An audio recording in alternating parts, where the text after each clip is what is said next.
Nas palavras ocultas da Bíblia, há segredos que contam o ponto mais emocionante da história de Jacó e sua escada, passados por muitas gerações. Essa história sempre intrigou as pessoas, vindo das páginas sagradas.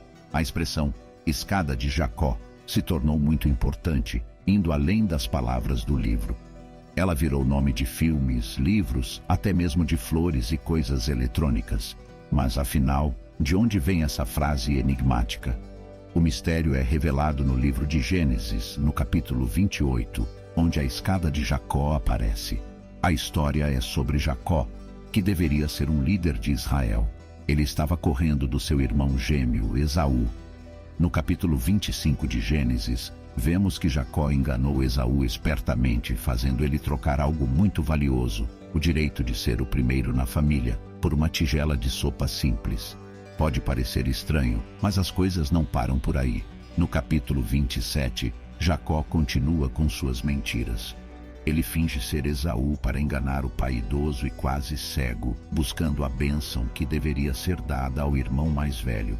O que acontece depois é uma história complicada de trapaças, terminando com Jacó recebendo não só bênçãos físicas, mas também bênçãos espirituais para sua família.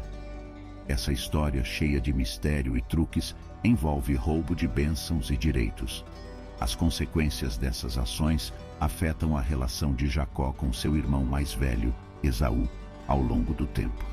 Tudo isso nos envolve em uma trama antiga de mistérios e segredos.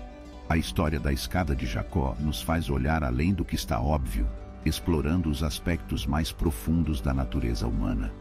O que essa história antiga pode nos ensinar sobre nossas próprias escolhas e dilemas? Que segredos estão escondidos nas palavras desse relato? As respostas estão dentro da Bíblia, esperando para serem descobertas por aqueles que se aventuram a entender suas palavras poderosas. Por isso, na história, Deus diz em Gênesis 27, versículo 41, que Esaú estava com raiva de Jacó por causa da bênção que o pai deles tinha dado a Jacó. Esaú estava falando sério quando disse isso. Sabendo disso, a mãe deles, Rebeca, enviou Jacó para se refugiar com o irmão dela, Labão. Jacó foi para lá com a intenção de encontrar uma esposa e recomeçar sua vida em segurança, longe da raiva de seu irmão. Seu pai Isaque deu a permissão para ele ir, conforme Gênesis 28, versículo 5. Jacó partiu e foi para um lugar chamado Padã-Arã, terra de Betuel, o parente de sua mãe Rebeca, e também de Esaú. No seu caminho, Jacó parou para descansar. Ele estava sozinho, deitou-se e usou uma pedra como travesseiro.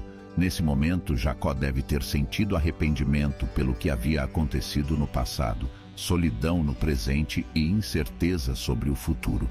No entanto, algo incrível aconteceu. Ele teve um sonho onde viu uma escada que ia da terra até o céu, com anjos subindo e descendo por ela. O próprio Deus estava lá em cima. Deus disse a Jacó que daria a ele e a sua descendência a terra em que estava deitado. Deus disse que a descendência de Jacó seria tão numerosa quanto o pó da terra e que eles se espalhariam para o oeste, leste, norte e sul. Deus também disse que todas as famílias da terra seriam abençoadas por meio de Jacó e seus descendentes. Esta promessa mostra como Deus estava com Jacó, cuidando dele onde quer que ele fosse. Deus disse que não o abandonaria até que tudo o que ele havia prometido fosse cumprido. Deus prometeu que a descendência de Jacó seria vasta e abençoada, impactando todas as nações da terra. Deus disse a Jacó: estou com você e cuidarei de você em qualquer lugar que vá.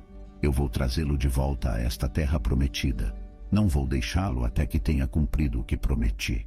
Quando Jacó acordou, percebeu que Deus estava naquele lugar, embora não soubesse antes. Ele ficou com medo e pensou que aquele lugar era especial, a casa de Deus, um portal para os céus. Jacó levantou uma pedra como um monumento para lembrar da visão que teve e a consagrou com azeite. Ele chamou o lugar de Betel, a casa de Deus. Jacó fez um voto a Deus, dizendo que se Deus o protegesse em sua jornada, lhe desse comida e roupas e o trouxesse em segurança de volta à casa de seu pai, então Deus seria seu Deus. Ele considerou aquela pedra como um lugar sagrado, a casa de Deus. Jacó também prometeu dar a Deus o dízimo como uma forma de gratidão por tudo que ele lhe daria. Este foi o primeiro encontro especial de Jacó com Deus, assim como Abraão teve em Gênesis 15. É interessante notar que Jacó estava quase na mesma idade que Abraão tinha quando Deus o chamou para deixar sua casa e ir para uma nova terra. A imagem de uma escada erguida no chão se parece mais com uma rampa ou uma colina feita perto de uma cidade murada. Jacó não apenas viu Deus, mas também ouviu a promessa de Deus.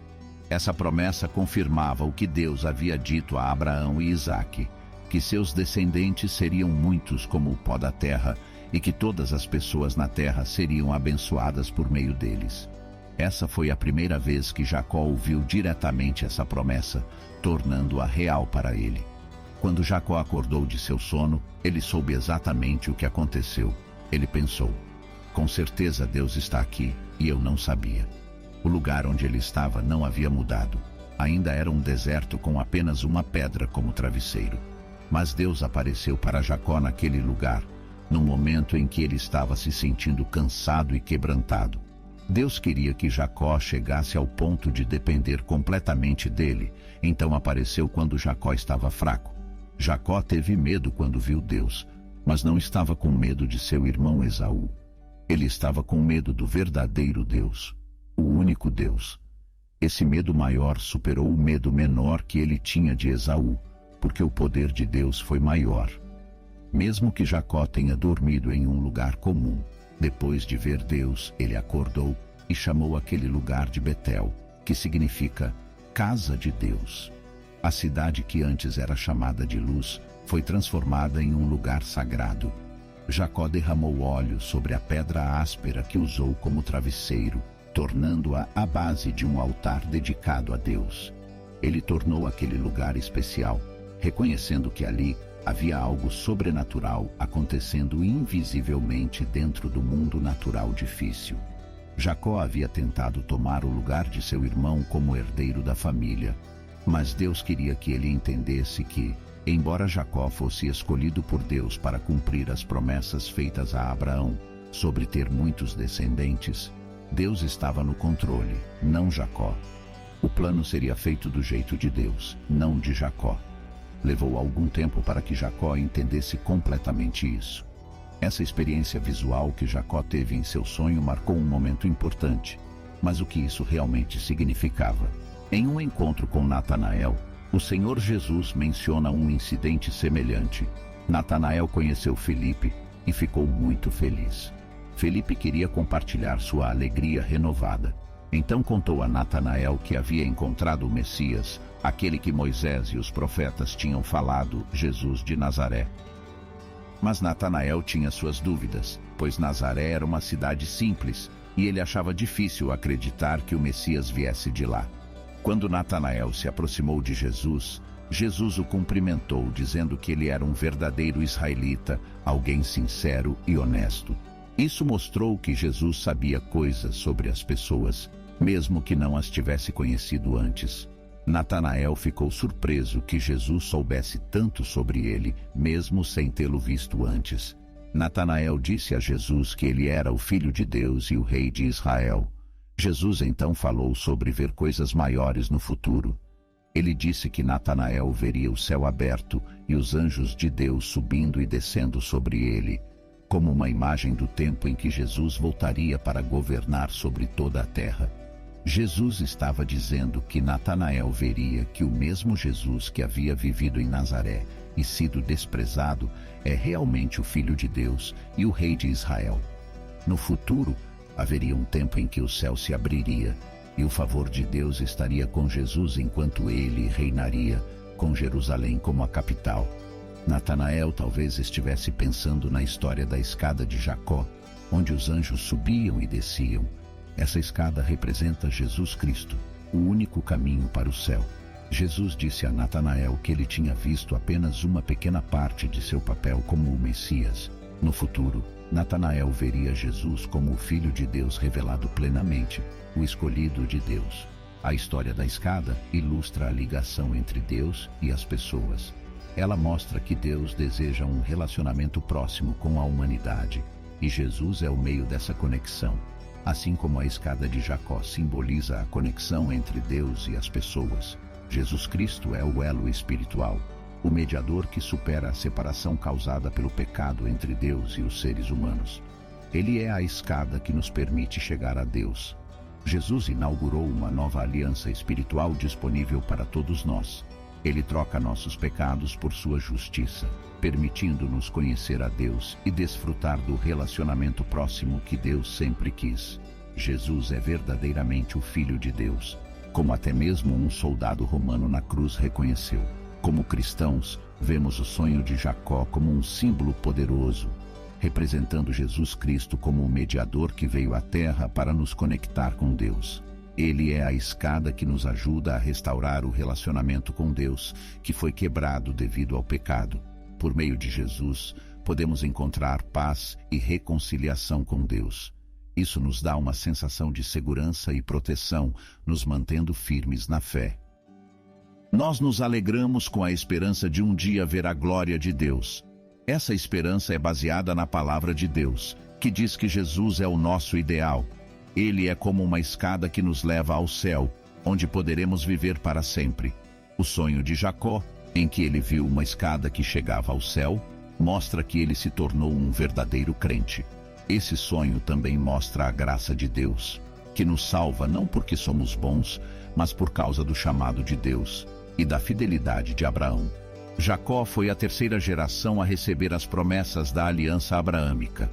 Como ele provavelmente nunca tinha ouvido a voz de Deus antes, o Senhor se identificou através de Abraão e Isaque. A escada, na verdade, mais se parece com uma escada rolante. Os hebreus implicam que a escada estava em movimento, com anjos subindo e descendo. Quando Jacó acordou, ele prometeu a Deus dar-lhe 1/10 de tudo o que tinha. Essa promessa é um paralelo com o ensino de Jesus, que disse que devemos dar aos pobres.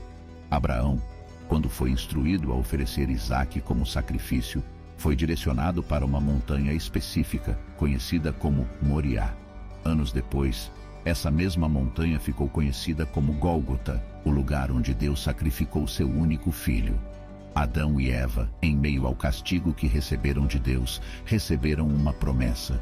Deus disse à serpente que a descendência da mulher esmagaria a cabeça da serpente. Essa é a primeira promessa de que um dia Deus derrotaria Satanás de forma fatal. Agora sabemos que Jesus é o Messias, o Filho de Deus. Ele é o único que pode derrotar Satanás e nos salvar do pecado. Na Bíblia, Deus frequentemente se comunicava com as pessoas por meio de sonhos. Ele dava a eles informações importantes e os guiava nas ações que ele havia planejado para eles. Hoje, Deus ainda fala conosco por meio de sua palavra escrita, a Bíblia. Ela contém muitas histórias, como a de Jacó, e princípios específicos e claros pelos quais ele deseja que vivamos. Deus também fala conosco por meio do Espírito Santo. Ele nos guia quando oramos, ouvimos sermões e salmos, interagimos com outros cristãos e passamos tempo a sós com ele. A chave é praticar a palavra de Deus e não apenas lê-la ou ouvi-la. A história de Jacó demonstra que mesmo quando decepcionamos ou deixamos de lidar com nossa completa lealdade a Deus, Ele não nos abandona. Ele espera que entreguemos completamente nossos corações a Ele. Você busca prosperidade e plenitude em todas as áreas de sua vida? Quer aprender como a fé e a sabedoria bíblica podem transformar sua relação com o dinheiro e conduzi-lo a uma vida mais próspera? O livro Manual Bíblico das Questões Difíceis e Polêmicas da Bíblia é um guia inspirador e prático para trilhar uma jornada rumo ao real entendimento. Descubra como fortalecer sua fé em Deus e colocá-la em ação. Acesse o link nos comentários e mergulhe neste livro repleto de ensinamentos valiosos. Prepare-se para uma leitura transformadora que o guiará para uma vida baseada em sua conexão com o Criador. Não perca essa oportunidade de descobrir o verdadeiro sentido da fé.